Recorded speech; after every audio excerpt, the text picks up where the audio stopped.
sent Clarence Rutland's family history from Ethel Paget Longmire. Yes. She was a niece. So I don't know if any of this. What is she still? Uh, I doubt it that she's Still alive.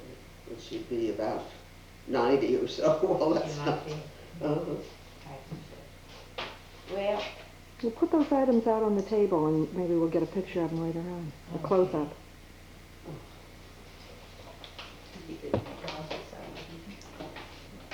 I don't think I brought any of the articles that I had saved, but I thought surely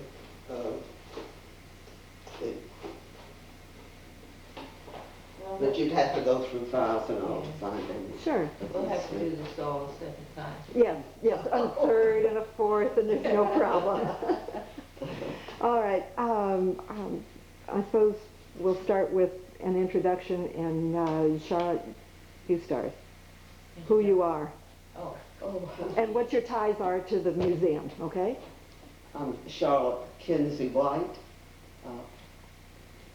I have very strong ties with Sanibel and Captiva Islands, perhaps stronger with Captiva because I spent a great deal of time there as a child, and my mother's parents came to Captiva and Buck Key in 1904. My grandfather came there seeking a better climate for his health, and my grandmother and my mother came the same year. They came from New York City. They had immigrated earlier from Germany. And I spent a lot of time on the Captiva as a child. We also had a family cottage there, and we would come from Fort Myers in the summer. And as children, we just thought that was the greatest treat to spend some time at Captiva. It was very, I would say, rough and primitive, but we loved it, despite the terrible mosquitoes. So that's my tie to the islands. And then Ellie, such a wonderful friend, and she has this ties to Sanibel that were very strong because you came when you were just a baby, I guess. Now, the Eyber family, Charlotte. Oh, well, I was speaking, yes, that was my mother's parents were the Eybers, and Clara and Bernhard Eyber. And my grandfather had a grapefruit grove on Buck Key, the north end of Buck Key. And I vaguely remember the house he had there. It was just a little cabin, but he loved it. And my mother and my grandmother were not so happy there because of the living conditions at that time on the islands. Didn't they move to Captiva? Didn't they live on Captiva? Oh, well, no, my grandfather stayed on Buck Key later. My grandmother was the proprietor of the Captiva house, which was built by the Dickies, Dr. Dickey, and he owned the building, he and I believe some associates from Bristol, Tennessee, or Bristol, Virginia. But my grandmother operated which was sort of a boarding house or a hotel at that time, and I'm sure there are many pictures in the files of the. It was also later the Snyder School for Boys, and it was a big rambling building. Did they call it the Eyber House? Well, it may have been called that, but actually it was the Captiva House. I believe I have a picture of it here with me. Would anyone want to see that? Yeah, look through. Over here. You can. And now, Ellie, you can hold forth on. What am I supposed to talk about? I don't know. Introduce yourself again. Well, I am Elinor Dormer, and I am here because I guess I originated out of Historical Museum. And it is, of course, the Rutland House. Terence Rutland was a very dear old friend of mine. Talk about him. Pardon me? Talk about Clarence for a Good, while. okay. Well, Clarence, let me see, I believe he came to the island when he was 6 years old with his parents, and they were farming here. Wasn't that right, John? They farmed, as did most people, and his tomato fields were fabulous. They sent out a lot of produce, of course. But when Clarence, he married, well, we heard near him. He and his wife lived there on what the house that we are now sitting in. It was in on Periwinkle Way. And at one time I asked him would it be all right with him if it one day became a museum. He said, oh, that'd be okay. But he was really, really keyed off about this thing. He was trying to sell us fruit and stuff, coconut trees, etc. And the city insisted that he had to have a license to do it, so that was the end of that. And he stayed there, however, for many years. You could tell if he was home, because if he were not home, he turned the wooden, what would you call it, lock. He had a little wooden board, like, at the front door, and if he was not home, he just turned it so you could see that nobody was inside, because it was locked from the outside. And that was the only concern he ever had about whether anyone would go in or not. He didn't care. That no one had to worry about theft or anything like that. But we used to have long talks with him, some of which I have on tape, but he's sure to get to. But as far as the museum is concerned, I asked him one day if he would mind if it were a historical museum one day, and he said, well, if he allowed, that would be all right. Wasn't it thrilled? If he allowed, it would be all right. Then when he got mad at his city, I believe he sold all of his properties in Manchester, didn't he, Sarah? I didn't understand. I believe he sold his house and property to the Mensch family. Yes. And they were the ones who gave us this, the wonderful thing. And that's about as much background as I can make out. Okay. Did you find the picture? Yes, I'm sure that you probably have these, but it gives you some idea of how sparse the vegetation on the island was in those days. Yeah, great. Up a little. Okay, that's wonderful. I don't think we have those pictures. Oh, well, I thought you did. I had some copies made of the original. These are copies, and my grandmother is standing on the porch here in the white dress, and her son Richard, who also worked with my grandfather on the Grove and helped my grandmother when she had the Captiva house.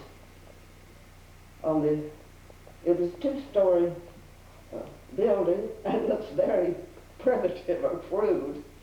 And this is, on the other side here, it's a better picture of my grandmother. It was taken near Roosevelt Pass. I'm sorry. Here, there we go.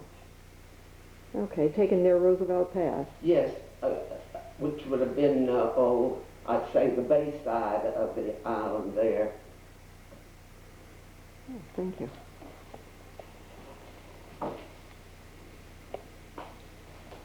My grandmother enjoyed Captiva very much in later years. She loved to go back there and visit some of her old friends, Mrs. Gore, who was postmistress, and I guess the postmistress position sort of was handed down through her family because one of her granddaughters, Beulah Wilds, was also postmistress there. Am I right, Ellen? Yes, I think that was usually the way it went. And Mrs. Gore was a very fine lady, and she, I guess, acted as a nurse and a midwife and almost a doctor for the people on Captiva in those early days.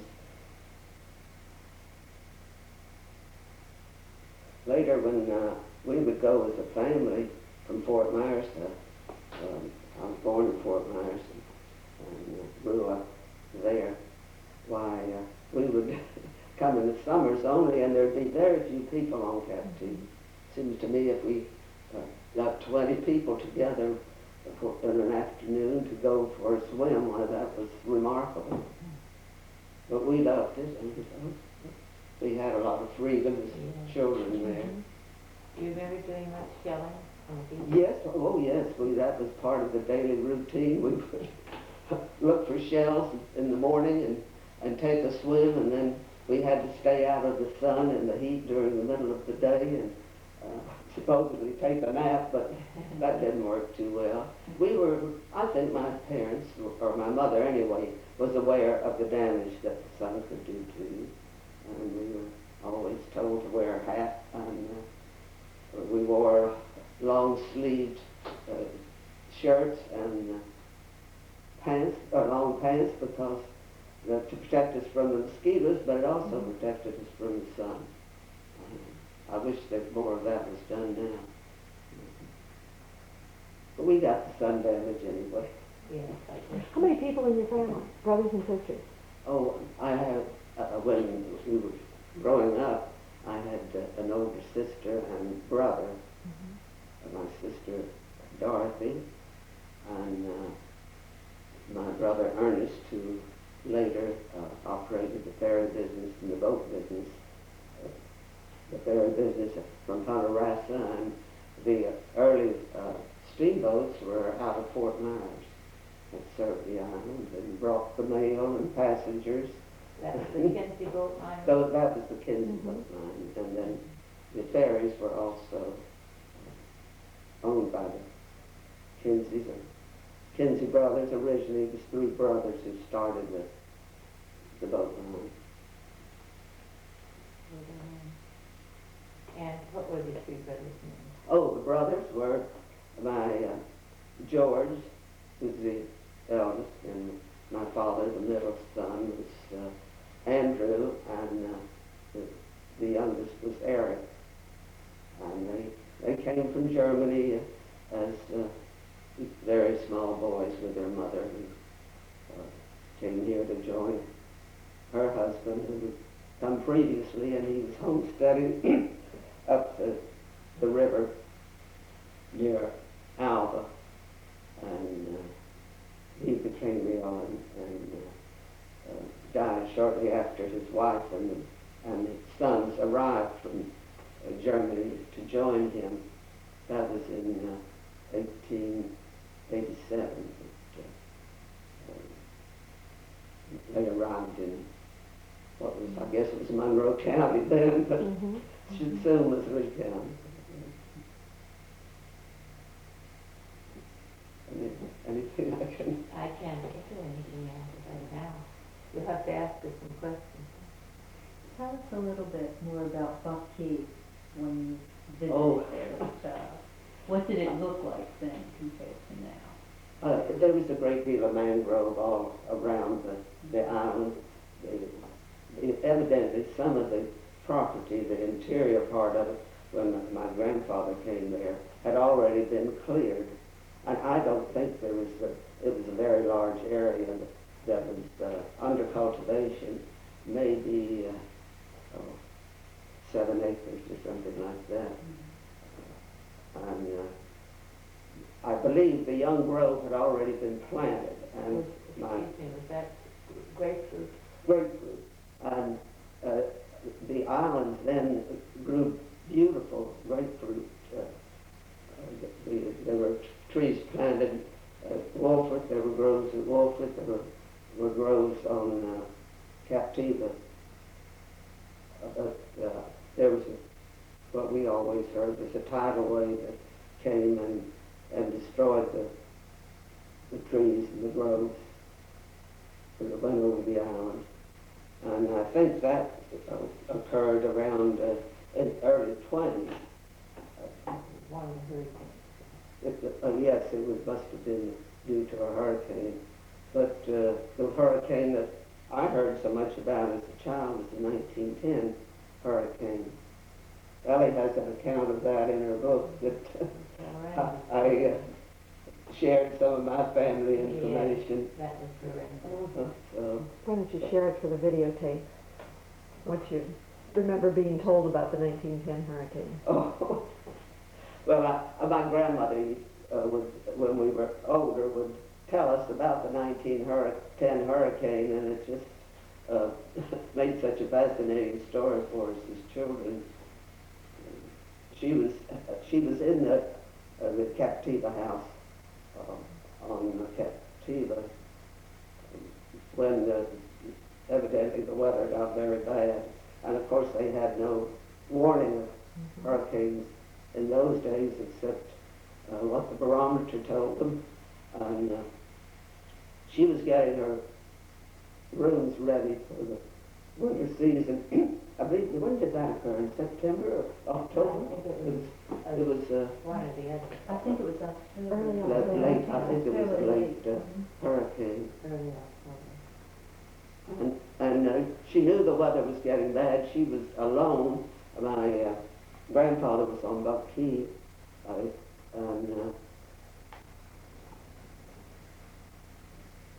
well, anyway, the storm got very bad, and the people who were on the island left the areas where they were, and they came up to the Captiva house. It was on higher ground. The people from the post office, which was down on the bay, and people came from other areas too. So, and they wanted security there. They thought that building would be safer. Grandmother said that she didn't expect these people, and she could see them coming when she looked out the back window coming up from the post office. And she said they came in and they were drenched from the heavy rains, and she gave them her blankets that she had stored for them to cover up with. And she said it looked like the streets of Cairo. I can hear her saying that now with all the colorful blankets that they had wrapped around her. And they used whatever food that she had on hand to prepare a meal, and of course there were lamps and candles. But she said it got very bad, the wind did, and the house was shaking, and someone said, well, we better get out of here and go to another place, which I guess was the Dickies or one of the buildings. And she said that they started out, got on the porch. I guess if you saw the building, you might realize what it looked like. And she said that someone pushed her off the porch because the porch roof was falling in, and everybody landed out in the rain and the wet, but they managed to get to a little building that Grandma always said was like a chicken coop, but there was someone living there, a very small building, but it had a second story to it, and they went into this building and up the stairs, and there was an old man there. I can't think of his name when we wrote up the information about it, but he came with a lamp, and he said, well, why do you come to me? Don't you trust in the Lord? She said they spent the rest of the night there in that building. And in the morning, why, the wind had died down, and said it was a beautiful morning after the hurricane, which I think was quite often the case when the weather clears after a hurricane. So that's part of the story anyway of her experience in the 1910 hurricane. It was a very bad hurricane because in Fort Myers my mother was there, and in a new house they had just built, and she said all she could think about was her new wallpaper being ruined by the water, and the water pouring down through the roof. But they managed to get through it. My dad was not with her then because he was trying to look after the boats that they had at that time. Was she the one who said in the waters of the bay, not the waters? Oh yes, my grandmother always said, why the waters of the bay and the Gulf met in their living room at the Captiva house. I guess that's about all of that story. Uh,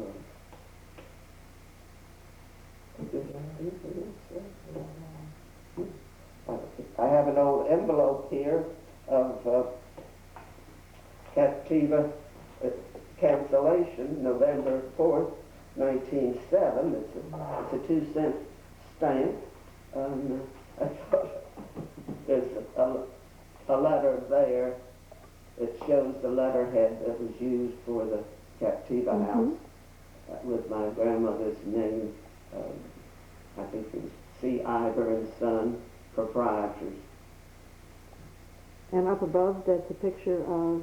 Oh, that's the house where my grandfather first lived on Buck Key. That was the Buck Key house. I vaguely remember that. Is that him there with the Yes, dog? he's standing there with a dog and a cat Oh, that he's very fond of. Ellie has written up some accounts of these in the past in the newspaper that we all enjoyed very much. Well, you had wonderful stories to tell. I think my mother contributed some too. Yes, we talked about it. Anybody ever talk about the damage that was done, the cleanup after the hurricane? We always hear about how bad it is. Oh, but yes, the, but I think the cleanup probably is the worst part, the aftermath, because so much is destroyed.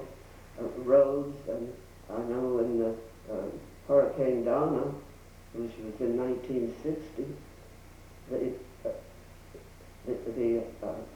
Periwinkle Way was just crisscrossed with the Australian Pine or Casuarina that had blown over, and there were days before you could get up and down the island in a car.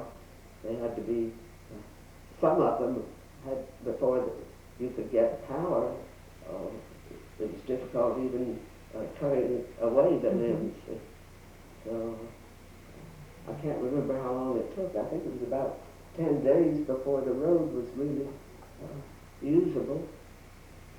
And I know in Donna, many of the docks were wiped out, like the docks at Punta Rasa, and also on the Sanibel side, the ferry docks were badly damaged. And it took several days to get them repaired. People moved back and forth, though. There were small boats that could operate and carry people. And they got one ferry going fairly early, so the cars could be carried. What struck me was the responsibility that your family took. A lot of people would have just walked away from that, but they were determined to take care of it. Yes, I think they felt a dedication to seeing that the ferries operated and that people had dependable transportation. tell us some more about the different types of boats and their operation. Well, my family had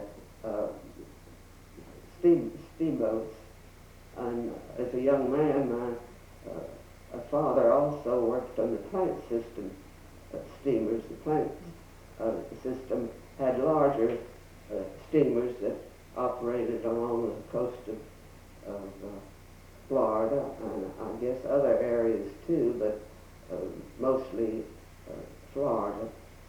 I have some photographs of the early. The St. Lucie was one, and the Manatee. I have pictures of some of those old plant system steamers. The St. Lucie is one you hear about quite a bit. It was a picturesque appearing steamer, the way you think of a Mississippi steamboat should look. My father was purser on the St. Lucie, and he would make the trip from Fort Myers to Punta Gorda, and there'd be an overnight stay in Punta Gorda, and then the St. Lucie would make the trip back to Fort Myers. That was before the railroad came into Fort Myers. Did they come over to Sanibel? I don't think so. I think that there's probably smaller boats left to St. Lucie or took passengers to the islands here. Why was it called St. Lucie? I don't know. Nobody knows Lucy in your No. Most of them are named, well, like the Manatee, would be the Manatee River, and there was one, I think, the Tarpon. But, my uncle George, he was engineer on the St. Lucie and some of the other plant system steamers. Both my uncle and my father had masters of steam licenses so that they could operate small steamboats. I have a log here of the steamer Dixie, which was brought from New York down to Fort Myers in 1915. My father and uncle wanted a larger boat, an excursion boat for the islands here, and they had one built up on Croton on the Hudson, New York, and then they went up to bring it down to Fort Myers in 1915, and they of course had to have a pilot and a captain to bring it out of New York Harbor. But it was in January, and the weather was very bad, and there was even ice on the river, so they made a couple of false starts before they got out of the harbor there, and it was an arduous trip for them down because much of the inland waterway wasn't opened at that time, and they had to go outside and past Cape Hatteras, which we always heard was such a bad spot to pass.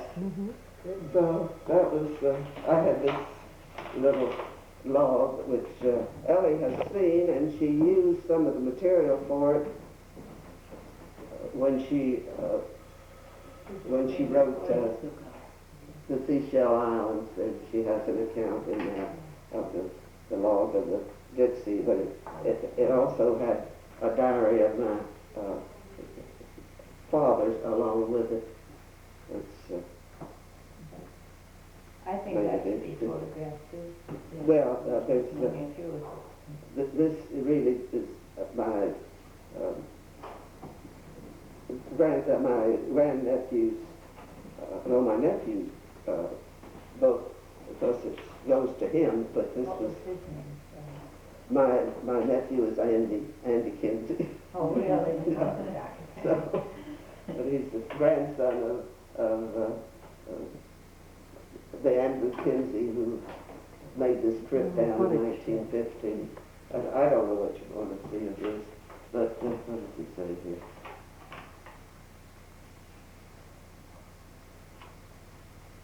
Well, I could read you a little bit from the opening. yeah. This part is really a diary that my father kept that goes with this. But this is December 25th, 1914. George and I left home to go to New York to look after the completion of our steamer Dixie, which is being built at Croton on the Hudson by the W.R. Osborne estate.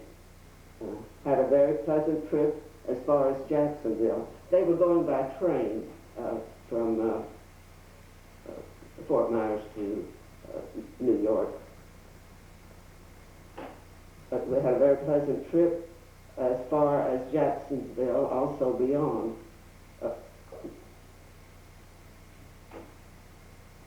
Some of it is sort of amusing. December 27th, passed through Richmond this a.m. about 5. I was surprised to see everything outside covered with a blanket of snow, which looks beautiful. although the sun shone and nice and warm, the rivers and creeks were all frozen over, solid, and we at once realized that we would not be able to bring the Dixie south through the canals, as no doubt they too were frozen over. Well, then they had quite an experience in New York City while waiting for the completion of the boat, and then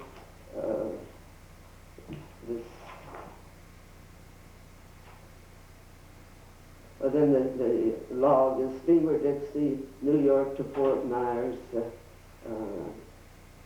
and there are various entries as to the weather and the position they were, and what was particularly bad because of the ice on the river that they had.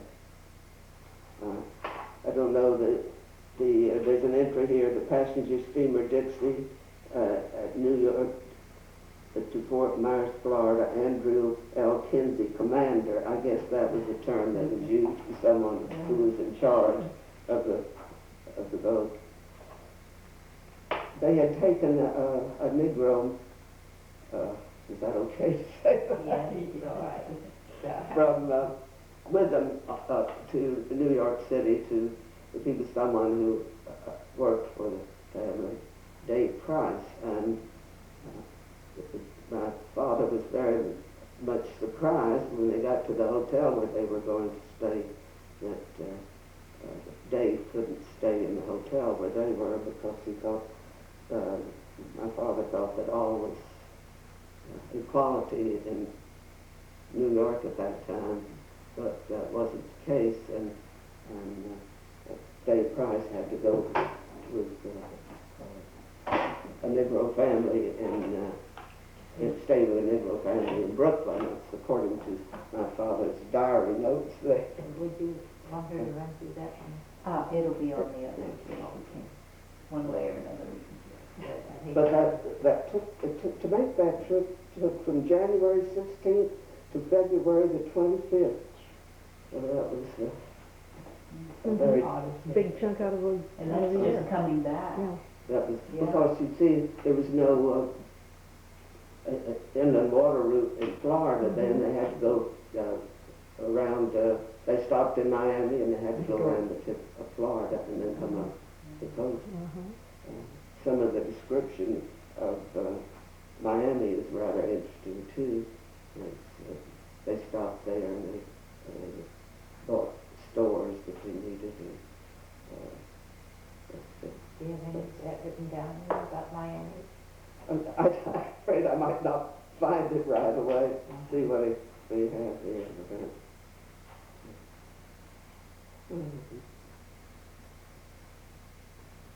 And that's a bad time of year to be traveling Yes. too. Yeah. Very uncertain waters. No. Yeah, the winds can be terrible.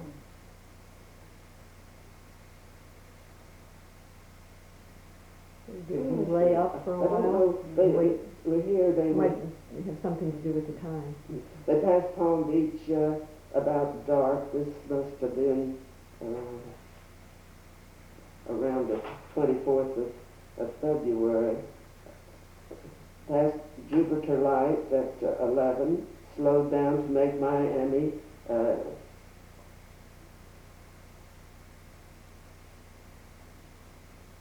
I guess they made Miami at daybreak. Dropped anchor and laid till daybreak. We went in through the cut and arrived about 6 a.m. I don't know what the cut was at Miami. But there they purchased some paint, provisions, and coal. It was 11.95 with coal. Water. Had to get 3 tons of coal, which is very high here, $8 per ton. Water, $2.50 per 1,000 gallons. Found a young man from Punta Gorda, whom I used to know. He showed me where A.F. Gonzalez and Gonzalez family was a pioneer family in this area. where A.F. Gonzalez stayed, whom I expected to get as pilot. But he was employed by a yacht club, and they would not let him off. So after losing 2 or 3 hours, 2 or 3 hours getting a pilot and getting rid of 1 or 2 applicants, we did not want. We got Clyde, I can't read his name, Tolson, as his yacht owner was sick and let him off. So they had to have a pilot to navigate those waters.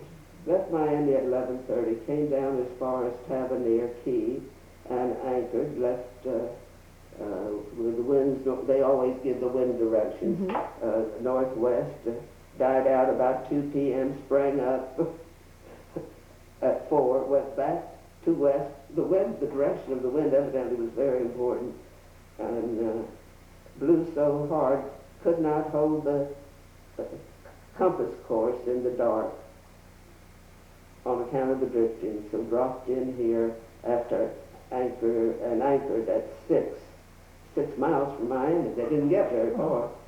No, I don't know. Well, anyway, that's sort of a interesting account of that period. Marvelous to have that. I know that hanging in the museum there are some pictures of the Dixie. It operated, I guess, only a short period. It was requisitioned during World War II to World War I to transport troops I think it was in New York Harbor between troop ships and the docks there in New York. I never returned? Very long life in Florida. But there were other steamers later that replaced the first Dixie. And that was? Well, there was a second, what we call the second Dixie, is a smaller steamer, and the one that is very well remembered was the steamboat Glass. That's always a rather strange name for a boat, but many were named that had women's names in the area at that time. There was the Lily White and others that I would hear my father talk about. And the Belle of Myers, that was a little steamboat, probably the first one that the Kinzie brothers had.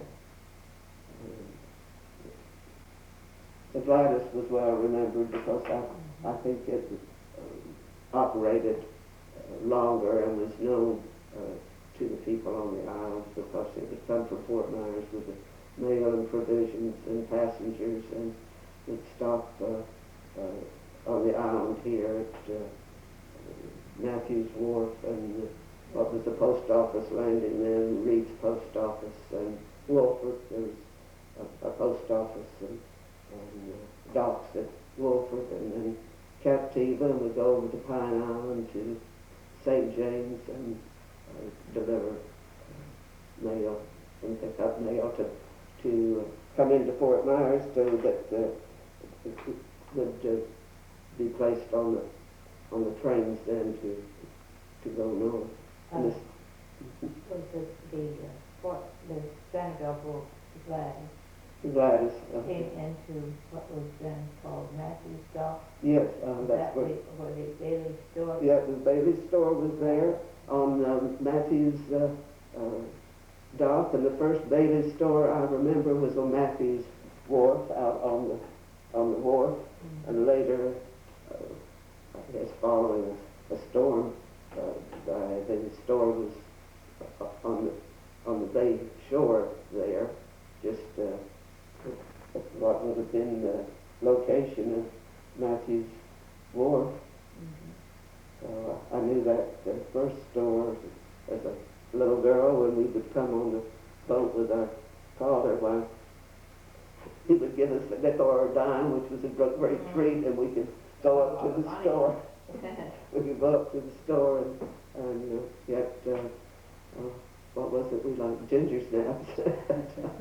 And Charlotte, Matthew's Wharf, was that at the end of Periwinkle Way? And was the Bailey dock then, was it moved up, or what happened? There were two docks, were there not? One at the end of Periwinkle. Periwinkle? Matthews. Was that they washed out? You mean Bailey Road? Oh, yes. It was Bailey Road. Right. Yes, there.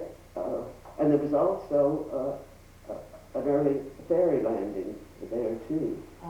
Next to, I think that was probably at the foot of Bailey's Road, and the Matthews Wharf and the, well, you don't remember where the store was on the bay, and so it was a little distance there between them.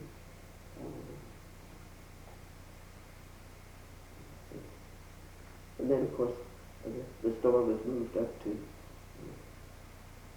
Periwinkle Way.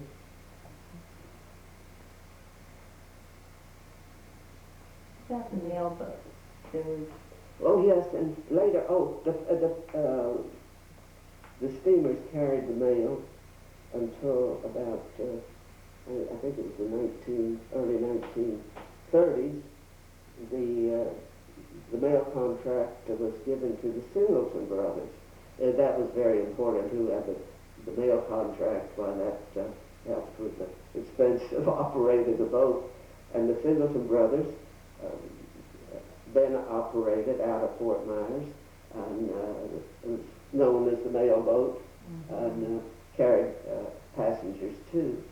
So, and it made the same route that the steamers did, of Sanibel and Captiva and Pine Island. Excursions were run by the steamboats to Boca Grande too, and that was always a special outing for people in Fort Myers who would take these excursions. Many of the winter visitors then would just take the steamboat trip just because it was so scenic coming down the river. And it was very different from what you see today. How long did that take to get to out of Fort Myers?